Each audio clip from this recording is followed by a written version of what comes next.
Zara puts the worksheet on the counter without saying anything. She is 9. She has her mother's eyes and her father's gift for patience, which is to say very little of it. She drops her bag. She takes an apple from the bowl. She watches her mother's back. Where are you from? The worksheet has this at the top of the teacher's cheerful blue font with a clip art globe, the kind that makes every country the same size and the same shade of green. Below it, 5 blank lines, 3 sentences minimum. Due tomorrow. Ifeoma knows it is there. She does not turn around yet. She adds sliced onions to the warming oil. She thinks about the worksheet the way she thinks about a door she has walked past many times and never opened. She has been in Houston 11 years. She has answered this question 11 years worth of times, on forms, at school gates, at the pediatrician's office, at the African grocery on Westheimer, where the woman at the counter still asks, even though they both know.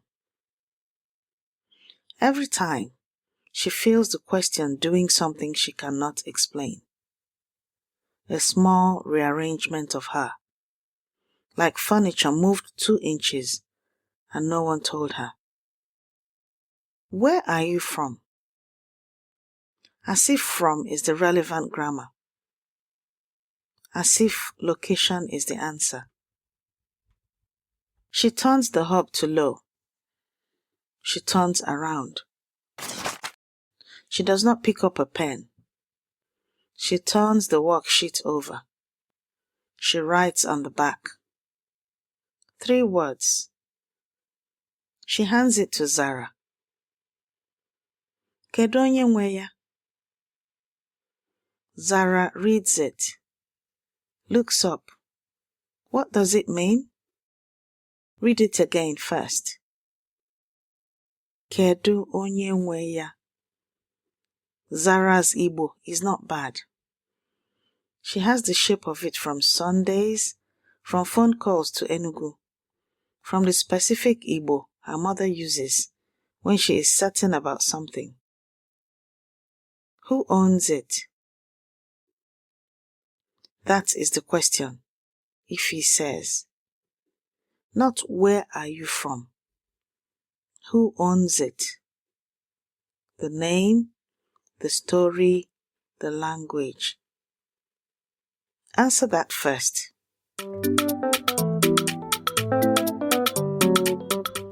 Ndewo. No. I am Yvonne Mbanefo, heritage futurist and daughter of the soil. Welcome to Igbo Daily Drops, episode 80, week 16, day 5, Friday.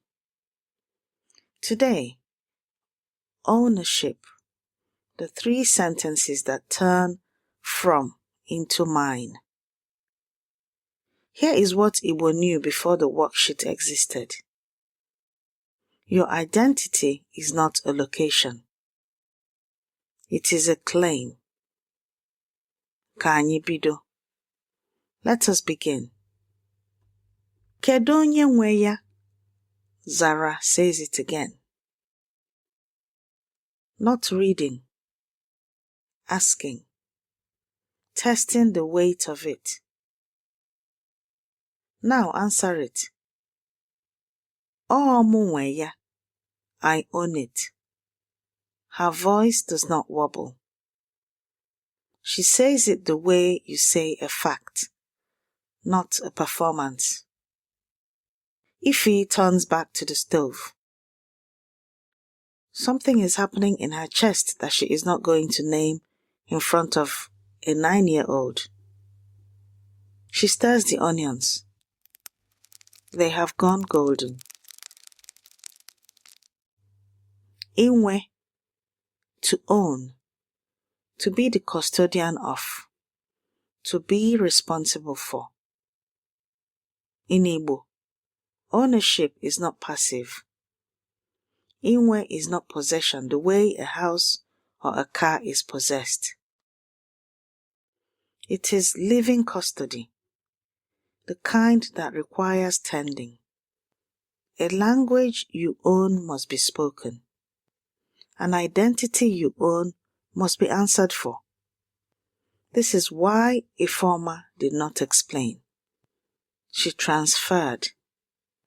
She handed the question like a key already cut. She comes from the word for good thing, Ifeoma. Ifeoma. The good thing was not her name. The good thing was what she did with it. Today, 3 sentences. The sentences that name what you hold, confirm what is yours, and extend ownership to everyone who came before you. 3 words that do exactly what they say. Kedu, onye, who is the person. Nweya, owns it. The grammar is the argument. Repeat after me. Sentence 1. Kedu onye nweya? In English, who owns it? Kedu onye nweya?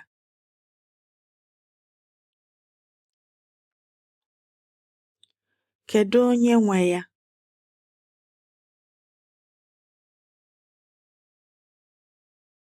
Kedu onye nweya?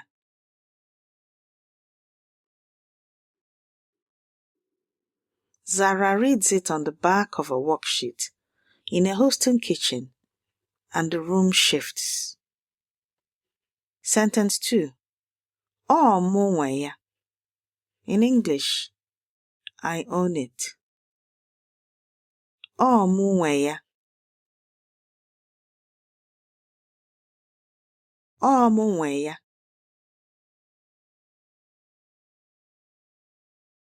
Ọ mụ nwe ya. Her voice does not wobble. That is the whole story. Sentence 3. Anyị nwe ya. In English, we own it. Anyị nwe ya.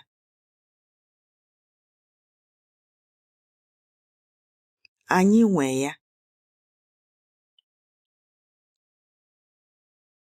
Anyị nwe ya. Said quietly, to the pot, to the room, to everyone who made it possible for Zara to be standing here. These 3 sentences are in your free speaking workbook this week. Download it at learnigbonow.com.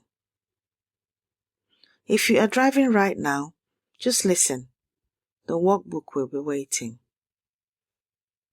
Zara picks up the worksheet, flips it back over,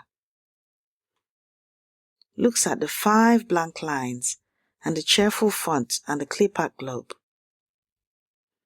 She looks at the back again. Then she picks up her pen. She writes 3 lines. Not, I am from Nigeria. Not the geography, the coordinates, the answer the worksheet was designed to receive. She writes, my name is Zara. My mother's name means a good thing. We own this language. Ifeoma does not read it until later. When she does, she sits with it for a long time. The onions are long done. The house is quiet. Okpu na-aka mma n'isi onye nwe ya. Okpu na-aka mma n'isi onye nwe ya. That is the proverb for what just happened. Okpu na-aka mma n'isi onye nwe ya. Okpu na-aka mma n'isi onye nwe ya. In English, a cap fits best on its owner's head. What belongs to you fits you differently than it fits anyone else. Not because it is better, because it is yours. Because it was made for the exact shape of what you carry. The Igbo diaspora has known this for decades. In every city where Igbo women have settled, Washington D.C, Houston, London, Toronto, the first thing they organize, after the welfare fund and the medical mission, and the school fees back home, is a language program for the children. Not the children in Nigeria, their children. The ones born here, who look at worksheets with clip-art globes, who need someone to turn the page over. Dr. Sussie U, Aham-Okoro, in her 2014 study, Igbo Women in the Diaspora and Community Development in Southeastern Nigeria, published in the Gender, Migration and Development in African series, documents this pattern across Igbo women's associations in the Washington D.C. metropolitan area. She found that community organizations like Igbo established dedicated Igbo language programs for the children of members, not as curriculum, but as inheritance. Not learn a language, claim one. The Māori of Aotearoa, New Zealand, arrived at the same necessity 40 years earlier. Their Kohangario language nests were founded in 1982, when elders calculated that fluent speakers would be gone within a generation. The language placed in the child's hands before someone else's question could define what the child held. Research in cognitive linguistics and heritage language learning shows that transmission is most durable when it is framed not as instruction but as inheritance. Not here is something to learn. Here is something that belongs to you. The question on the worksheet was, where are you from? The question that matters is, Kedu onye ya? Who owns it? The curriculum that answers that question correctly isn't in the school. It's on the back of the worksheet. If you want to practice these sentences with other families, with your children, the Igbo village speaking gym will soon be open. Before this day ends, say, "Ọ ya" aloud as you hold something that belonged to someone before you. A name, a photograph, a recipe, a way of doing a thing you learned without knowing you were learning it. Not as a language exercise, as a declaration. Okpu na-aka mma n'isi onye nwe ya. What is yours fits only your head. Not because you were told it does, but because you have worn it long enough to know. Every sentence you learn is a drop, and every drop feeds Oke Osimiri Mmụta Igbo, the ocean of Igbo knowledge. Grab your free speaking workbook at learnibonow.com. Rate us wherever you're listening. Your review is how another learner finds their way home. This has been your Igbo Daily Drop. Abụ nwanne gị nwanyị, Yvonne Mbanefo. I am your sister, Yvonne Mbanefo. Ka ihe bụ nke gị ka mma n'isi gị. May what is yours fit your head well. Ka anyị hụ echi. Until we meet again tomorrow.